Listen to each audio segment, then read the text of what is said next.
Well, hello everybody and welcome. I'm so excited to be here with you all today. Today is Wednesday, September 23rd, 2020, and this is your Team Prosperity Wednesday meeting. I'm here with Mike Amos, and I'm really excited to be here and share a few things. The first thing that I wanted to talk about is just what I've had, going on this week. And it's just been a great week, and I hope your week has been great too. Really, our big change is starting the new 12-week year, and I'm really working hard to make this 12-week year my best 12-week year ever. And so I just wanted to talk about that before I bring up Mike. And I want to know, what's your 12-week strategy or daily strategy? You don't have to be doing a 12-week year in order to have, a to-do list and goals and things that you plan every single day. So I just wanted to talk about mine really quick, and I've updated this since last week. And really, I'm only tracking the uncomfortable things. A big list of things for me to track overwhelms me, so I'm really getting it down to the things that I'm not doing that I really want to be doing more of. I'm getting more organized, and I'm not adding to my to-do list. I'm actually trying to get rid of my to-do list altogether and not have a to-do list because, again, things just, go on the to-do list that are not important enough to do right away, and they kind of get, moved from list to list, and that defeats the purpose. So this 12-week year, I just have one strong goal, and that goal is going to include me doing both recruiting and production. And again, I'm tracking just minimal, most important tasks to reach my goals, and I'm not tracking anything that I already do. So I'm already doing LinkedIn and all that. That's not on my list because that I do repeatedly. Another new thing that I started, I did 2 one-hour time blocks to make uninterrupted calls because the people that know me know that I get easily distracted. And what I did was I just went into my office downstairs, I closed my door, and I made as many phone calls as I could in an hour. And I was able to get, I've got 2 ABC calls from that hour today. So it definitely works. And my big thing is, if they're interested, I'll send them the information and I'll ask if this time tomorrow works for them or about this time tomorrow. And that gives me a nice little 15-minute window where in case I am running a few minutes late, they're still expecting my call around that time. And most people say, yeah, that's no problem. So that makes it kind of easy. And I'm constantly improving my follow-up system. Following up more consistently. I've made a list, put that list in ABC order. I've got the last time I touched, on following up with them. And then, of course, after I follow up 4 or 5 times, if there's no result, then I will get them off the list. I'm also going through my older CRM files that are 3 or 4 months old, just because people's situations change. And it's a warmer contact because they've talked to me before. So that's really been working for me this week. Of course, I'm reaching out to brand new prospects too. We can't just keep recycling, old prospects. And then I'm constantly doing client reviews. I'm trying to do 3 a day and at least just touching with my clients and just making sure that everything's still okay. They don't need any help, et cetera. And I'm staying accountable like I am right now. So this is my actual 12-week year. You could see it kind of got off to a slow start on Monday. Yesterday I had a better day. These are actually phone calls as well, so I've got to kind of maybe tighten this up a little bit, but I'm constantly trying to get better. The big thing that I did was I actually added Saturday and Sunday because I do stuff on Saturdays and Sundays, and I didn't want to forget about those. So this is my actual 12-week year that I'm tracking every single day, and I'm adding to it. And you could see 8 categories. That's easy for me to track. Once it gets more than this and I have to scroll to look at it, it's not happening. So anyways, I hope this added a little bit of value for you. That's all I'm ever trying to do, whether I'm talking to business partners like yourselves or whether I'm talking to potential clients or potential business partners. So just think about adding value, finding solutions. Right now, people need our help more than ever. So let's make it happen, right? There's only now. I know I didn't have a lot, but that's really what I wanted to share. Give me just 1 second to go ahead and grab Mike, and I know that he's got a great presentation for us. Give me just 1 second. Okay. You're not on mute. All right, you guys, hope everybody's doing well. We're just going to straight hop into it. Let's get excited about the rest of this year. Let's get excited about 2021. We have a tremendous amount of value to bring to the marketplace. Only thing I want to work with you guys on is strategy, marketing, and there's a psychological aspect to what you do on a daily basis because people, they fall into certain cycles, and then part of your job is to help them preemptively break out of those cycles by identifying a new way to get to where they want to go. If they're unwilling, remember, getting somewhere, everybody wants the end result. Very few people are able to actually effectively work an action plan and then have the daily activity to get there. I saw a good quote from, I think it was Vince Lombardi the other day, the man on the top of the mountain didn't fall there. So you guys are going to have to do a little work, some crawling, some scratching, some climbing to get to the top of this mountain. But when you're there, view is going to be awesome. So let's talk about when you are getting out videos, don't get stuck on one way. I'll email, text, and if I'm on LinkedIn, I'll send it through there as well because I don't want the person when I follow up to say, hey, didn't get the videos or right back at point A, and that's just a continuous cycle. Well, I'll send them to you again. Didn't get them this time. So I let them know, hey, this is coming through 3 different avenues. You're definitely going to get one of those. And then what I've also learned is that people want to be led. So when you ask, hey, what's a good time to follow up with you tomorrow, that opens a whole new conversation. So what I usually say is, hey, I have this time, whatever time it is, blocked off daily to help whatever it is, help potential prospects, clients, whatever it is. Does this time work for you tomorrow? They're going to say, yes, you're good to go.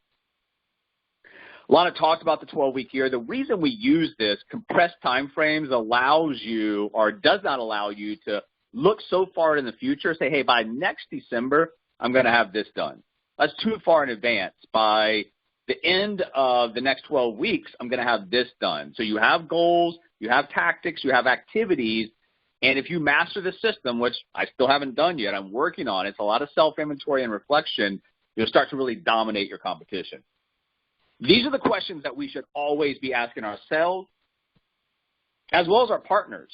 So what exactly are we doing?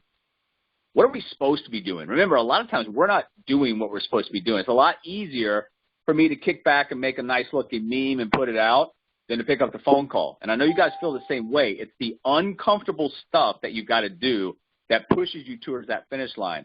And are you doing it? Are you doing the stuff necessary daily to make your business build? And if not, what are you going to do about it? Are you going to continue down that path and get no results? Or are we going to change and alter? Because we are willing to put time, energy, resources into you guys if you're willing to, on your side, commit to making it happen. And then what do you think is going to happen if you do that again? Good, bad, or ugly? Like I said, if we're working on a cycle that's working for us and it's a positive cycle and we're working and we're having activity, everything's going well, if we can continue to do that, obviously good things are going to happen. But if we're in a bad cycle, where we're not having activity, little to no activity, we have a negative, kind of aura about us based on one or more things that are happening, you continue down that cycle, obviously we know what's going to happen. So good or bad, these are common questions that we should all be asking ourselves and our partners. Remember, guys, the continuous daily activity, it's going to compound. Just like putting money in a bank and investing in it, it's going to compound. So does your activity. So what you want to do is you want to separate yourself from the crowd. Everybody's in the state of, arguing about politics, arguing about religion, arguing about this or that. Break away from that. You have control over your own life, and so does every other potential partner or client that you talk to. If they don't realize that and they're caught up, then you just need to break away from them. You need to read differently, think differently, and partner differently, because what we call those crabs, and if you look at this, you don't have to put a top on a pot of crabs. They'll naturally, once gets to the top, they'll pull it back down. So you've got to get rid of the crabs in your life and surround yourself with positive people that are going to push you forward instead of drag you down. There are times in life where we need to sit back and we need to be calm and patient and wait on something. And then there's other times in life where we need to be aggressive. And so when you look at an opportunity that we have right now, you need to be aggressive. It is worthwhile to go out in the marketplace and be ultra aggressive right now, because you're going to lay the foundation for a huge business that's got multiple legs of distribution going out in every direction, where you've got branch offices that are being managed without you that are producing X amount of revenue and volume per month. So be aggressive right now, because there's a paradigm shift going on. There's a paradigm shift in the way that we live, the way that we communicate, the way that we work, the way that we engage. And that started with digital disruption. And the adoption rate of digital disruption, through COVID, probably where we would have been 5 years from now, maybe even 10 years from now, who knows? But you have to organize yourself around what's happening. And when you look at the environment and you look at what you've been doing over the past, X amount of years and how things are different now, you need to go out in the marketplace and exert yourself as an expertise in helping people get to where they want to go, regardless of what environment that we're in. Digital disruption has been a part of what we've been talking about for years, and it's not about how big you are or who your friends are. If we were in the 1980s, well, it's about the big businesses rule. Now it's about the smart, the innovative companies that can come in there and disrupt the big players and take that market share. People are on the move, guys, and if you, for example, log into LinkedIn, you see the amount of notifications that you have versus maybe a year or so ago. People are on the move, and money is on the move. You need to place yourself in a position to catch people and to catch money as it's moving, and reroute that in the direction over to your business, whether it be A, B, or C that you're offering. You've got a golden opportunity right now. And like Alana said, she revisited some of her old files from 4 months ago, so things have dramatically changed from 4 months ago. You're going to get rich, and you're going to build a successful business by solving a problem or serving a need. So once again, you're not out there trying to create a marketplace that says, hey, does the marketplace need our products or services? Yes, they definitely do. But when you go out there and pitch products or services, falls on deaf ears. It's crickets. But when you go out there and you solve problems and you serve a need, you're going to find that you get your message much more well received, and that builds a pipeline for follow-up. This was a few months ago when this first started happening, but I think this is very, very true statement. Do you see changes and disruptions that are happening around you as threats, or do you see them as opportunities? Now, I say that for two reasons. Number one, you need to identify that this whole environment is an opportunity. But also you need to be able to digest that and be able to look at other people. How do other people look at the world? If they look at all of this, as just a threat, then that's a fixed mindset. You don't want to bring those people in.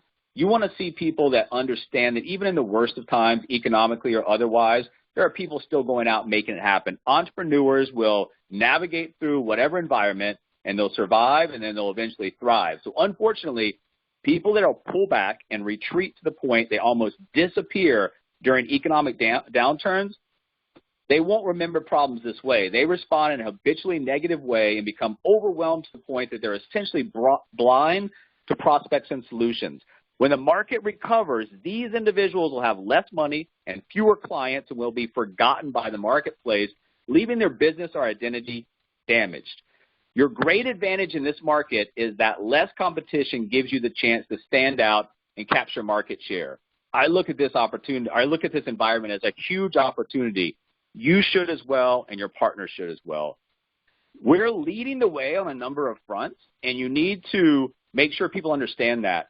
People want to be part of an organization, part of a team, part of an office, whatever it is that you want to call it, that can help get them to their goals and dreams. We're leading the way, and we can lead them to where they want to go. That's where the commitment comes in. Remember, if I can do this for you, you got to be able to do this for me and meet me halfway. If you're not going to be able to do this, it doesn't matter what I do from my side. It's never going to materialize.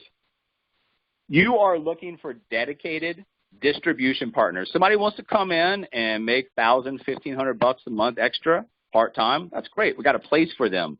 But they get limited time because I've got to spend my time with the people who are going to look at this from a macro point of view, set up branch offices, and create distribution. Not here to produce. I'm not here to be a salesman. I'm here to create distribution, and that's exactly who you're looking for. Somebody doesn't want to create distribution. Like I said, there's a place for them here, but they're only going to get limited time because you're looking for that core group of people that are going to blow this up with you.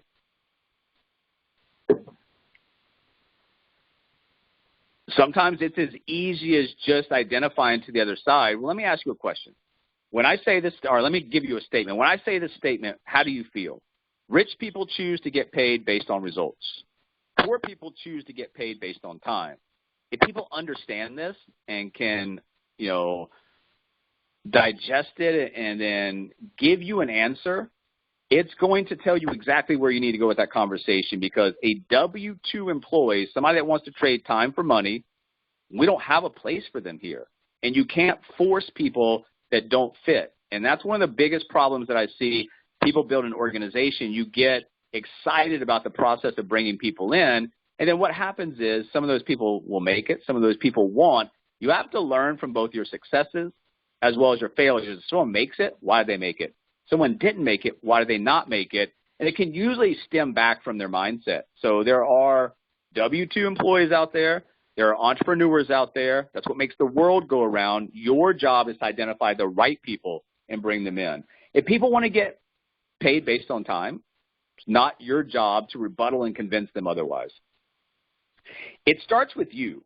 And I know it can be a very, very lonely feeling building an organization that you think is going to be a huge organization one day, just sitting at your home office, behind your laptop or desktop or phone, making some early calls. Just remember, you have to be able to see forward. And one of the main things that's helped propel me through the ins and outs of building a business is my vision. Why am I doing this? What do I want out of it? And what is the end result going to look like? You have to not only be able to understand and see it, you have to be able to feel it. What is it that you want out of this? And guys, trust me, if you learn to articulate that to the other side, people are going to buy into you way before they buy into any of your business opportunities, service, products, whatever it might be. Be real, be authentic, tell your story. Remember, everybody can tell you what they do. A portion of those people can tell you how they do it. Very few people can tell you why they do what they do. If you can come out and get that across in a clear, concise, articulate way, trust me, the right people are going to start to buy into that. And from those people, the natural progression, you'll have some go in, some go out, some go all in. And then from that point, you'll start to develop your branch organization, which will develop multiple branches. That creates velocity. There's nothing better than velocity when the business growth gets so fast that you almost can't even keep up with it. Now, in order to get to that velocity, you've got to have people around you that are dedicated distribution partners that are in this to win this, and they understand what needs to be done. You can't create velocity on your own or with a small group. You've got to get that core group, and once that happens, it's a good feeling, guys, to wake up and see that while you were asleep, activity was done, products are being sold, people are coming in. This is what, in my mind, my business looks like in the very near future. You have all these offices set up that came out of my home office that I helped train, support, coach, mentor to the point they can do this on their own. I don't know how many branch offices there are, but the managers of these offices, I have a business relationship, obviously. I've been working with them for a period of time. Probably have a personal relationship because in business, you get along with the people. No matter how great of a salesperson or recruiter they might be, if you can't get along with them and you see their number calling on the phone and you dread picking up the phone, it's never going to work, guys. So all of these people have a business relationship. Probably most of these people have a personal relationship, but they don't need you anymore. They're out on their own. They're thankful for what you did. You're going to make money off this. They don't really need you on a day-to-day operation. That's a good feeling. Distribution, guys. You got to find the right people, and you have to learn how to network like your business depends on it. So, I saw a video one time of Mark Cuban after he bought the Dallas Mavericks. He said he had to come in and make cold calls to previous ticket owners or ticket holders, season ticket holders, because he had to set the tone. How is he going to, even though he's a billionaire, he said, how am I going to ask other people to do something if I'm not setting the tone and leading the way? So people are looking at you. You're setting the example whether you know it or not. Could be a very good example or a very bad example, depending on what you do day in, day out. And we mentioned this a few minutes ago. Don't force pieces that don't fit. No business partner is actually better than the wrong business partner. I know that sounds weird, but when you bring somebody in, they're not the right fit. Guess what? You're putting time, energy, resources into them. I'm putting time, energy, resources into them. The company's putting time, energy, resources into them. If we can filter them out on the front versus filter them out after we've spent, multiple hours and multiple days and multiple training sessions with them. That's a victory, guys. You want to get rid of the people that don't fit as early on as possible. And you need to be, for yourself and your business partners and your clients, are they interested or are they committed? Big difference in their life, their business, their goals, and their dreams, because interest enough is not enough to take action. Once you're committed to a process and once you're all in, because remember, you make a decision, you understand what your results that you want to look like at the end, the only thing left in the middle is the action until you get to that point. So interest isn't going to do enough. Commitment will get you to the end. And you need to learn how to read people as quickly as possible. I kind of, when you are out there and you're talking to people, it's kind of like playing poker. Sometimes, you don't even have to look at the cards. You can just look at the person and then kind of understand where their mindset is, what they're trying to do. Same thing here. When you're on the phone, when you're on a screen share, whatever it might be, learn how to read people. And it's not necessarily sometimes what they say, but how they say it, what they lead with the conversation. If somebody gets on the phone with me and I say, hey, how's it going? And they lead with a bunch of problems, guess what? Every one of us on this call has problems. I don't lead with my problems. I lead with something that's going to attract the right type of people. If you're getting on the phone with somebody that says, oh, this is happening, this is happening, this has happened, they're dwelling on problems. I dwell on solutions. I always concentrate on solutions, and that's who I try to bring into my organization. Any problem as a manager that, people are going to be looking at you. And once again, you're setting the example. So if there's a problem and you're flipping out, you're going crazy about it, that's what they see. If you're staying calm and concentrated on the solution, guess what? Now those people that you've surrounded yourself with, they've got confidence in their ability to bring problems to you that you will help solve. Also, one of the things that I do sometimes, Alana does sometimes, and a lot of you guys do sometimes, and we need to make sure we catch ourselves, is just rambling off with a bunch of information. Remember, people can't absorb so many words. So you need to stop, slow down, and make sure someone's listening to you. And that really goes back to involving them in the conversation. If you're just rambling off a bunch of information and it's been 60 seconds, 2 minutes, and you haven't even taken a breath or asked a question, that's a bad sign. Remember, listening is a big part of what we do, and you've also got to make sure the other side is listening. So I'll stop and say, hey, does that make sense? Do you understand that? And you'll be able to tell really quickly if they're in the conversation or not.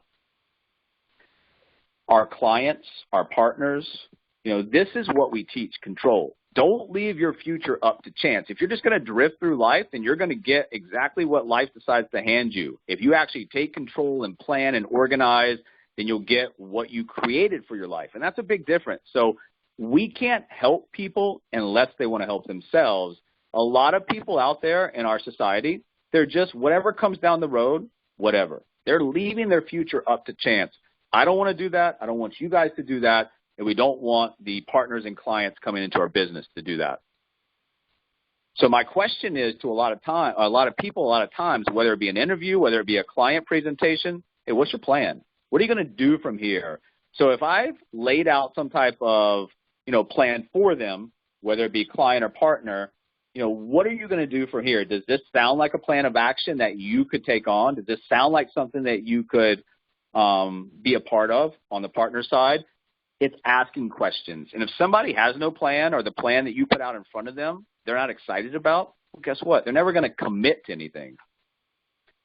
And this is where you also have a filter inside your organization. So sometimes somebody can come in and be a great partner on the surface, but then you realize when they come in your organization that this person is just a constant procrastinator. They're always in the plan and prepare mode. Oh, next week I've got this LinkedIn marketing funnel that I'm going to do in November. All of these things, it's nothing more than procrastination. So if people are constantly planning, constantly preparing, but never performing, they're never going anywhere, and they're just going to waste your time. It all comes back to the vision, and that's really on the client and the partner side. If you're selling a product or you're offering a business opportunity, it's really about what somebody wants out of their life, and then when they come in the organization as a partner, they come in your organization as a client, it's going to keep them moving towards their goals. If it's monetary investment on a monthly basis, If it's some tool they're using or if it's a business opportunity, it's unique and specific. My vision board is going to be different from your vision board. Your vision board is going to be different from the next person. Part of what we do is get people thinking about possibilities. And the last step really is the art of execution, how to master that, because what you don't want to do is find yourself in a constant cycle of a bunch of conversation and follow-up that goes absolutely nowhere except to more conversation and follow-up. So you have to have a target as well as an objective to everything you do, whether it's posting something on social media, whether it's sending an email, sending a text, calling somebody. What do you want out of that? It's usually a next action step. If it's videos, if it's a decision, whatever it might be, you have to come into everything with a target or objective and start to meet that. Sometimes the objective, if I've followed up with somebody a few times, my target or objective is just to resolve the lead. I don't care what you tell me, yes, no, whatever. I'm resolving the lead on this call if you answer the phone. And your plans, they have to be certain and they have to be specific. Having something meaningful going on day to day for your life and your business is very, very important. We talk about the drifting nature of people. If you have nothing on the calendar, you start to think, oh, maybe this isn't for me. Maybe I can't do this. If you've got a full calendar, and in the beginning, it could be that your calendar is just call blocking. But have your calendar filled up. What are you going to do? When are you going to do it? Why are you going to do it? And the day-to-day activities, if you go in knowing what you need to do, then you're probably going to have a pretty good day. If you wake up in the morning, you fix that cup of coffee, you have no idea what's going to happen that day, the day's pretty much already a failure. It's high-performance habits. And that's really what we teach, because if you do something continually, you're going to get good at it. Whether that's good or bad, you're going to get better at whatever you choose to continue to do. And if you don't sacrifice what you want in the beginning, what you want ultimately becomes a sacrifice. And that's partner or client. I'm trying to give you guys some verbiage, some language, and some mindset when you go out there that you need to take to the other side to force them into whatever it is that you're trying to do. Resolve the lead, get them to watch videos. If you have habits that you form that are high performance every day, not only is that going to build you a great organization, but you're going to attract those same type of people. Activity and ownership are going to separate you from the crowd. Guess what? People out there have little activity.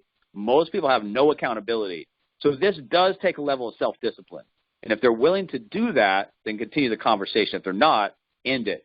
So are they prepared to make changes and sacrifices to be ultra successful? You want to be a seven-figure earner. That's going to be the top 1% earners. And you've got to be willing to do what the other 99% won't do. If you're not willing to do that, you're going to fall back into that majority. Working with virtual teams can be challenging sometimes. We're not in an office, which is great, but you need to have some connection to your team, whether that's emails, whether that's text, whether that's calls, whether that's meetings. They need to know that they've got somebody they can count on. They've got an organization that is open in terms of lines of communication. Because if somebody starts feeling they're out on their own, this is a business of your own, but you're not by yourself. You're not on some desert island. If your partners start to feel like that, they're going to drift. So as entrepreneurs, you can't just recruit people. And that's one of the biggest mistakes I see. The recruiting continues after somebody signs up for your organization, probably 60 to 90 days in. It's not all about just recruiting to get them to sign up for something. That does no good for you, does no good for me, does no good for the partner. We need people that are signing up and ready to commit. And part of that's going to be mentoring. And so as a leader, you've got to be committed to your partner's growth and education. You've got to push them to 6 figures. You've got to push them to 7 figures. If there's something that can help your partners get to the goals and grow their business, as a manager, as a leader, it's your core responsibility to push them towards success. And that's not always an easy conversation. Sometimes you bring up stuff that's uncomfortable.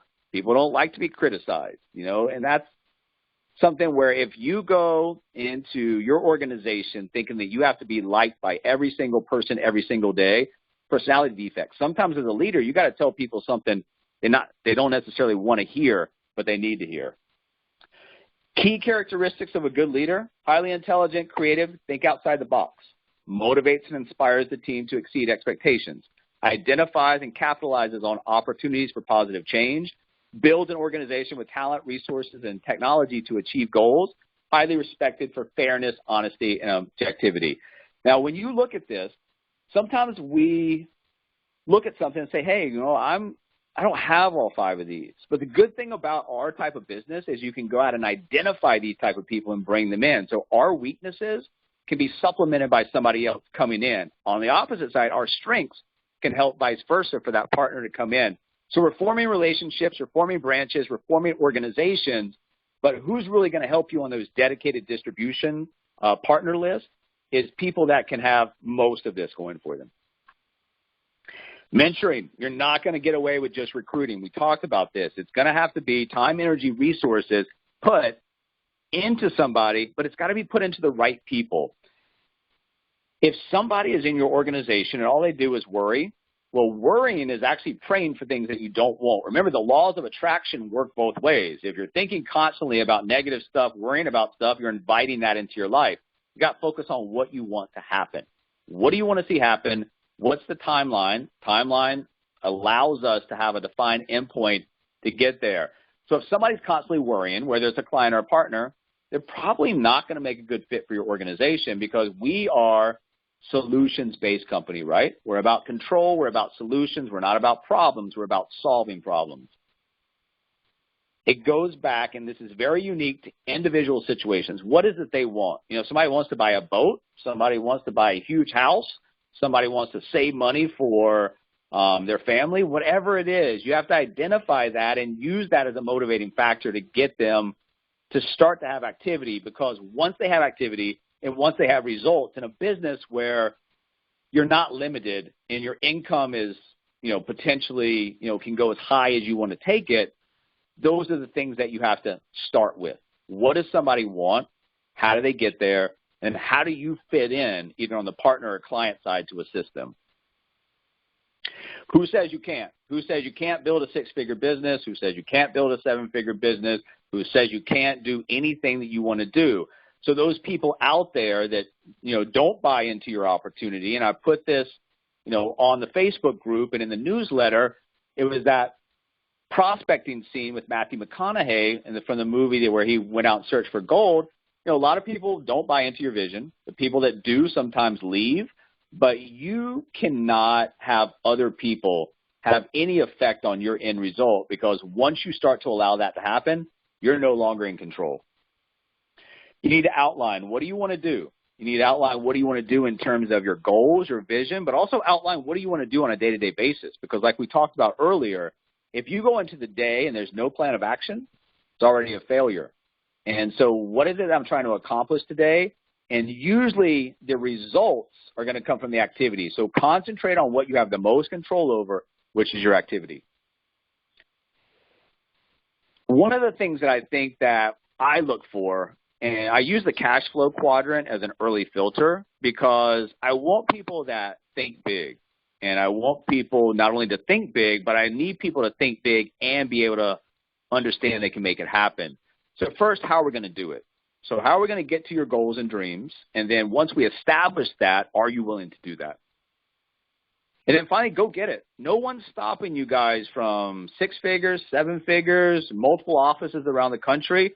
Only thing stopping us most of the time is ourselves. We've got to get out of our own way. We've got to identify personality defects, self-sabotage. And sometimes, guys, I see in the marketplace that I think some people just don't feel like they deserve success. That's a bad, first of all, that's a bad mentality to have. And second of all, if you don't feel worthy of big success, you're never going to get there. So once again, filter these people out as soon as possible. And from inside, internally, we're just asking for everybody to get a little bit better than we did yesterday. The 5 commitments of a great team, we need 100% from somebody. We need the commitment to get better. We need a commitment to staying positive. Negativity will drive down an entire organization. Commit to the team's mission. What are we trying to do? And commit to each other. Be there for one another. This is a team event. Michael Jordan was an incredible basketball player, in my opinion, the best of all time. There's 0% chance that he could have ever won a title playing 1-on-5. So a team will always take you a lot further. John Wooden quote, if you want to go fast, go alone. If you want to go far, you're going to need a team. This is why we recruit, to find talent. Don't be afraid. And I know that picking up the phone, making calls, especially early on in the business cycle where you don't have all the language and verbiage, can be a fearful event. But you have to realize that fear is just an anticipatory thing going on in your mindset. If you're sitting at a home office in your chair making phone calls, what's the absolute worst that can happen? Somebody gets upset, somebody hangs up in your face. It's not, if you look at the worst possible outcomes, it's not bad. There are a lot of people that are very receptive to what we have to say. There are very few people that I talk to that get upset. And usually if they get upset, there's something going on in their own life that you'll never know about. You're not the reason. Something else is. You're just happen to be calling at the time where you're going to be that sounding board. So what could you or your partners do if fear was removed? Your brain is going to respond to this mentality. So if you're always fearful, brain loves habit. Let's stay in the fear mode. Let's stay in that comfort zone so we don't have to be uncomfortable. But on the opposite side, if you get out of that comfort zone and you decide that, hey, I'm just going to tackle fear straight on, your brains are going to respond to that as well, and you're going to find a lot of growth in that area. Build your business on a solid foundation and by the numbers. I see too many people making emotional decisions about their future, about their business. Successful people build things with data. They make data-driven decisions because when we make emotional decisions, we usually make big, big mistakes. We'll invest into whatever ideas that are proven to work, and that's what I want you guys to go in with. Don't say that, preemptively this is not going to work when a partner brings it to you. I always tell people, hey, this is what I do, and if they say, well, I do things a little bit differently, I say, hey, if it's working for you and you've tried it and you've tested it and it's working, then continue to do that. Everybody's got a little bit different personality. Everybody's got a little different approach.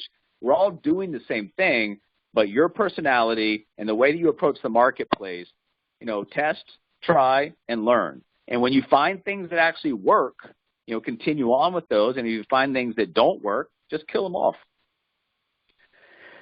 12-week year teaches us about a couple of visions, our 3-year vision, our life vision, but really this decade right here, it's going to be a wild ride, guys, and there's so much disruption going on right now that the end of this decade will look very, very, very, very, very different from the beginning of this decade, already has, right? But you have to have a vision, not only for next week, and we compress those time frames like the 12-week year to get more done than other people, but you just have to have a long-term vision. You have to have an exit strategy. What are you trying to do here? And when you're talking to people, most people don't have exit strategies. And if they don't, once again, we're going back to that age-old question, hey, what's your plan of action here? What are you going to do? And if your plan of action is just be out there selling stuff till you drop dead, great. Good luck with that. I'm moving on. You're the example. We've talked about this, good, bad, or ugly. People are going to be looking at you early on. You got to help your team by setting that example to follow. If you're asking somebody to do stuff and you're not even doing it, well, how are they going to look at you and expect you to lead them? And then also help your team by monitoring your team. You get notes and stuff coming through. You talk to your team. You send out emails. Sometimes it's as easy as just a little positive affirmation in the beginning. Hey, this is typical. This is normal. I experienced this. Here's what we need to do from here.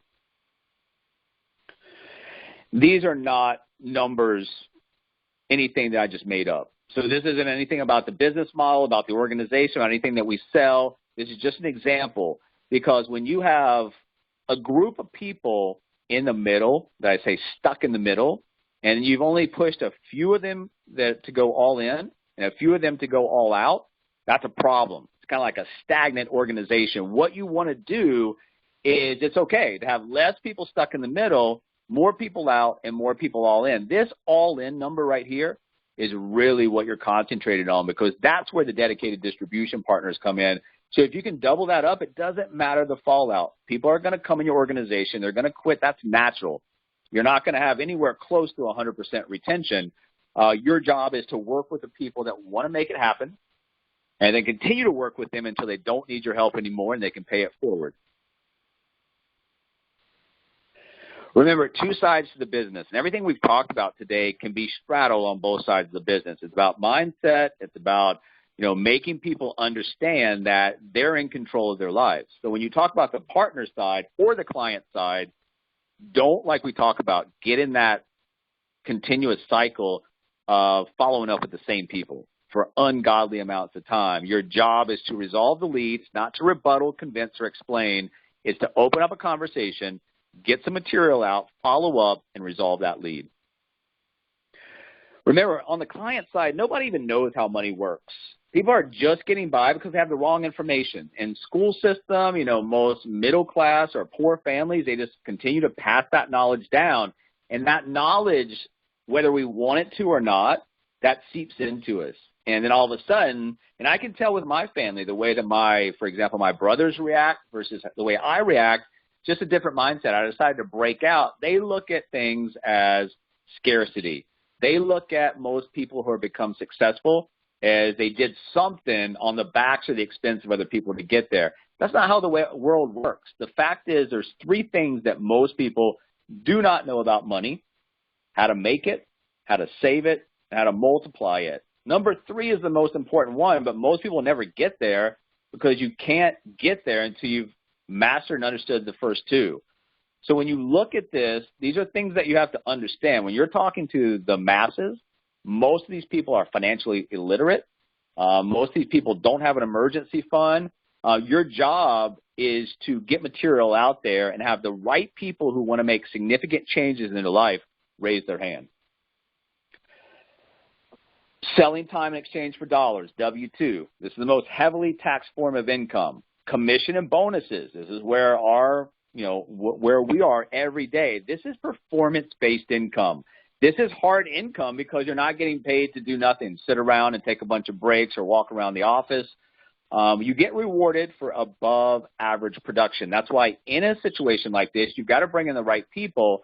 It's always tied to revenue. And if you look at a company that's growing to, X number in the future, that's a good opportunity. It's the only real way to control the increase of your income. No one wants to work for commissions, and most people are not willing to do the things necessary to stay highly productive. Your first goal, more commissionable income than income from salary. So if you go out there right now and you say, hey, I can land a job for $80,000, that's your first goal, is to get your commission up to that per year, and then we use that as a plateau to grow off of. And then finally, we want to make sure that we have positive cash flow and that we're using that positive cash flow in a way that multiplies our money, and that's income from investing. You don't get rich from the stock market. You keep up with the stock market. I hope that makes sense. Very few people get rich from the stock market. Most people get rich from owning a business, and most of those people who own a business, they do the same thing over and over and over again. They're just very good at doing it. Make changes, not excuses. So if their person on the other end of the line or on the screen share is constantly making excuses for themselves, their situation, can't help those people. They're constantly going to go forward with that same mentality. Don't expect to see a change unless you're willing to make one. If you guys want more sales, I've got a tip for you. Just ask more questions. This is the easiest way to handle conversations. People love to talk about themselves, their situation, and they'll go on and on and on. So what you need to do is be able to make sure it doesn't go off the tracks, that conversation. So you got your list of questions, but you're letting them talk, you're asking them questions, and they're going to give you all the information you need to take that conversation to an end result, whether that be continuing it, directing it to a certain way, or just leaving the conversation in full because of the information that you gathered. This is what we always want to know. Partners, clients, are you in control? Because if you're not in control, then guess what happens? Life's going to give you whatever life decides to give you. When you're in control of your situation, when you're in control of your finances, when you're in control of your future, you create the future you actually want.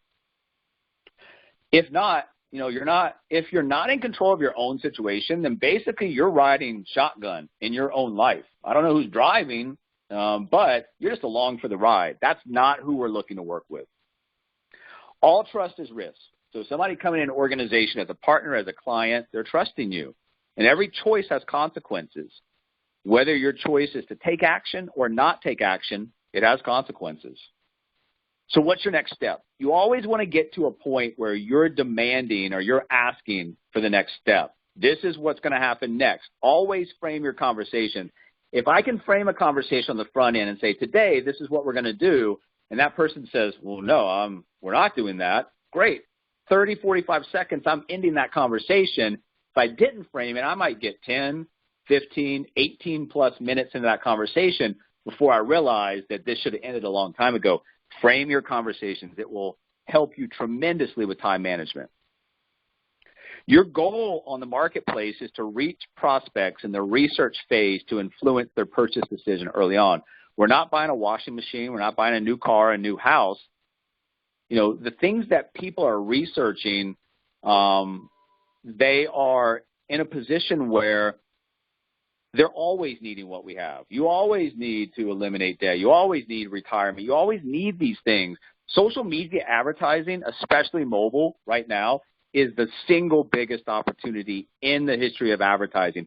Imagine if you guys could go back 50 years ago and tell, hey, in the future, people are going to have these devices where you can reach them at any time. They can watch it over and over again. These people were paying and trying to get advertisements on a TV at a specific spot where the most people in their demographic could see it. Here, it's wide open, guys. Somebody could be watching your stuff at 2 in the morning.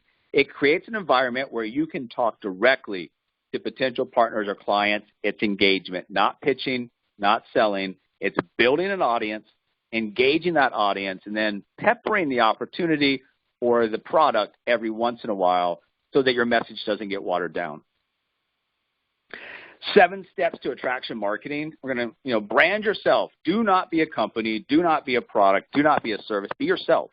People are going to buy into you. You must brand you, not your company. Define your audience. And this is one of the mistakes I made early on with LinkedIn. I started connecting with different types of people.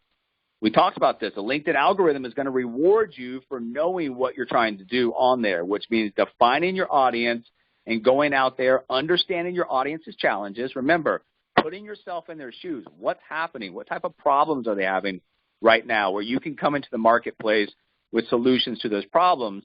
And you've got to create content that addresses your audience's challenges, provides value. You've got to build a relationship, a meaningful relationship with the audience. You've got to uncover their pain, and you've got to provide that painkiller. And once you've uncovered the pain, don't just glance over it. You've got to dig in a little bit. You've got to make sure it realizes and make them hurt a little bit, and embrace multiple streams of income. When you're talking to people, call them out. If you're on LinkedIn, if you're on Facebook, if you've got a target market, are you an entrepreneur?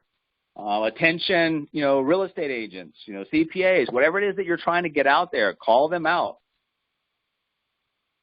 Describe the problem in rich, vivid detail. You can't just glance over the problem and the pain point. If you do, you're going to find your results lack other people who are willing to kind of dig that in the wound a little bit, financially and emotionally. Describe the cost of staying where they are, and this is very, very, very important. There is a fork in the road when they are talking to you, whether it's a business opportunity or a product. The cost of staying where they are is got to be explored, and it's got to be discussed. How bad can things really get if they don't solve this problem? Now, prove that you are the one that can help them solve the problem by solving part of the problem. Give a little bit away by sharing some of what you do. Don't just get out there and say everything you do and cram it down their throat. You have to build interest and get them interested enough to ask for the rest of that information. Ask your prospect to reach out if they want additional help. Once you've enticed them, say, hey, reach out to me if you want help. Be surprised how many people actually will. Once again, if you're just building a little bit of interest to entice the other side to ask for more, you're doing a very, very good job of marketing. Next week, we're going to continue down marketing strategy. We're going to get more into social media because the convergence of social media with what we're doing gives us a distinct advantage. We're not territorial restricted. We've got great products, services, and opportunities. You just need to build an audience that you want to build. You want to engage that audience, and you want to sell that audience at appropriate places. Mike, that was fantastic. Another really, really, really great training. I hope you all got as much out of it as I did. What I'm going to do is I'm going to stop the recording, and then we'll open it up for questions, comments, anything at all that anybody has to share. Give me just 1 second. Thank you so much.